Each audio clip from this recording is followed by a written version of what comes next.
Okay, welcome back. So we are on question 3. It says, do all 4 of your methods result in the same solution?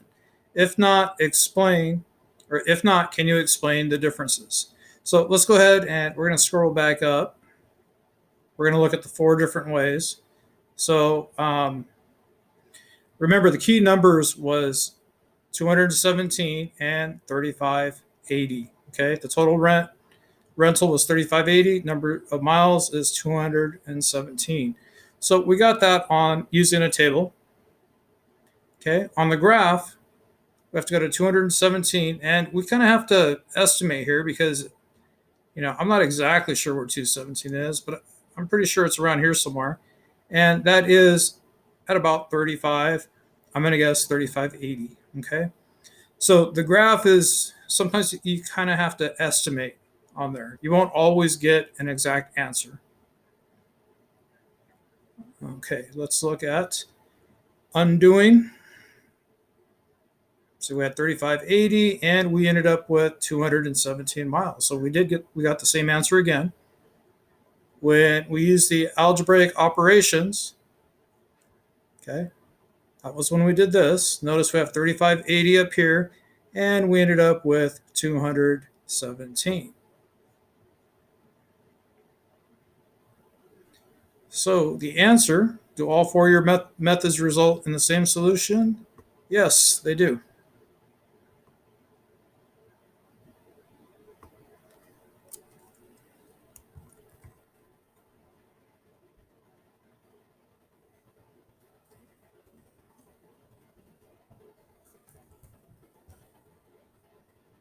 There's only one that was kind of difficult to use, and that was the graph where we kind of had to estimate. So I'm going to go ahead and type that in too.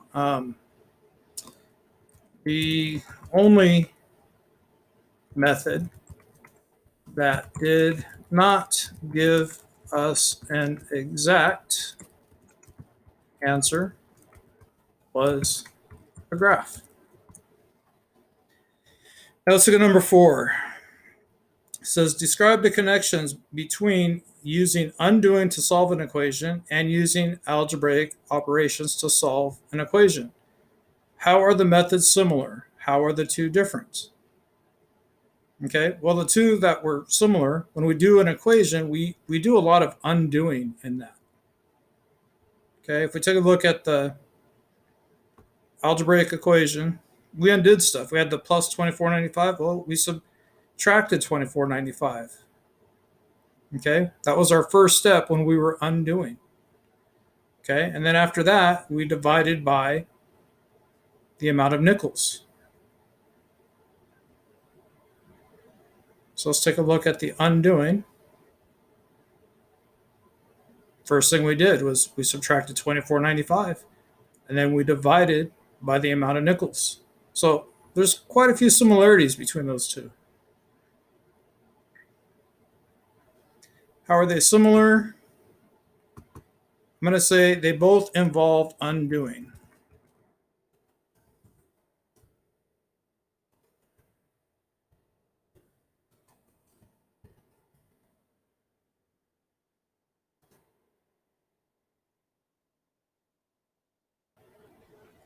Or using inverse operations. Okay, inverse operations would be like the inverse operation of addition would be subtraction. Okay, the inverse operation of subtraction would be addition. Okay, so the inverse for multiplication would be division. And therefore, the inverse of division would be multiplication. Okay, so how are they different? I'm going to say that the undoing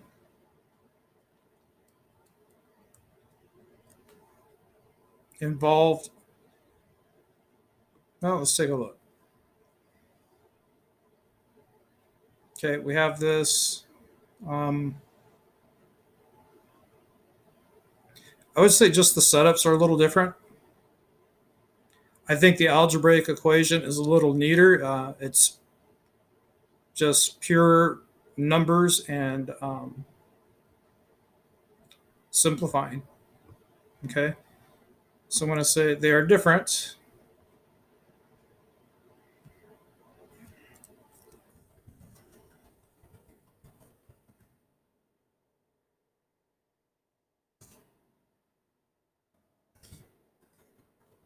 I'm going to say because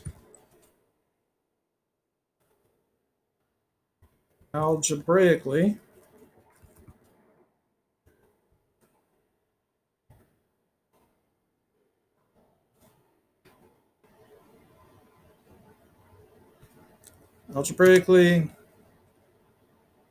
was a little more straightforward.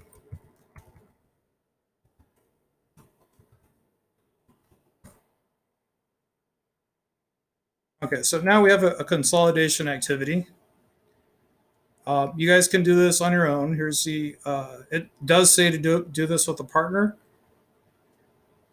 and it tells you what your objectives are, the materials you need, and instructions. It says work with your partner. You guys are going to have to do this on your own, obviously. Just give me a brief description here. Okay, the function rule, what is your understanding of it? And then give an example. Okay, so that's what you have to do for the function rule, the equation, and solving an equation. Okay, in here should be something about isolating the variable and using inverse functions, and then show an example over here. Let's talk about the homework. Here's our homework. It says complete the table for the function y equals negative 3x plus 4. Then create a graph of the function. Okay, so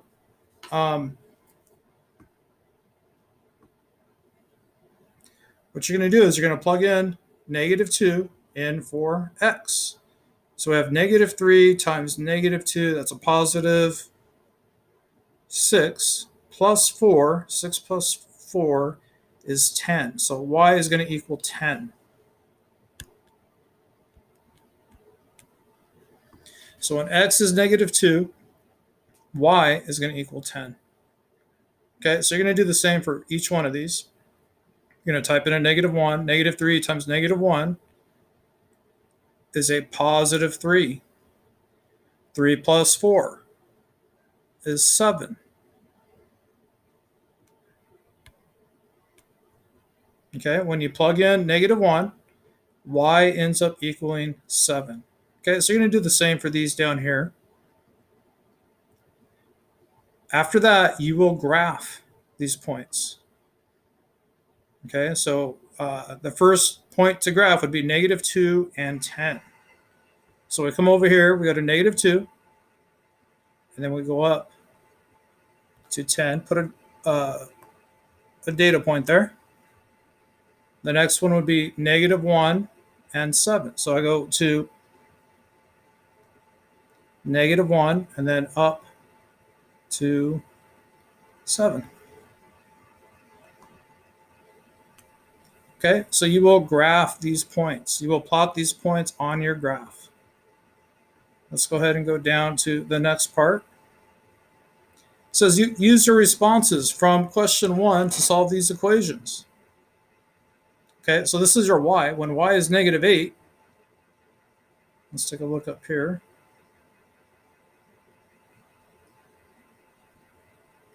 So you will look for negative 8 here and find what the x is. Let me see if there's one that we've done. There is not.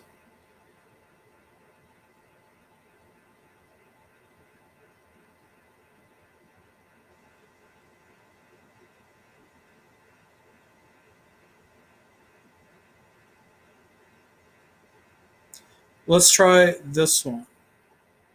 Okay, I'm going to fill in one more for the table. When x is 1, okay, we plug in 1. Negative 3 times 1 is negative 3. Negative 3 plus 4 is negative 3 plus 4 is 1. Okay, so once you have this whole chart filled out, right here, y is 1, right? They replace y with 1. What is x going to be? Well, when y is 1, x is 1. So we're just going to write x equals 1. And this will be a lot easier once you fill this chart out. Okay, you have some more problems.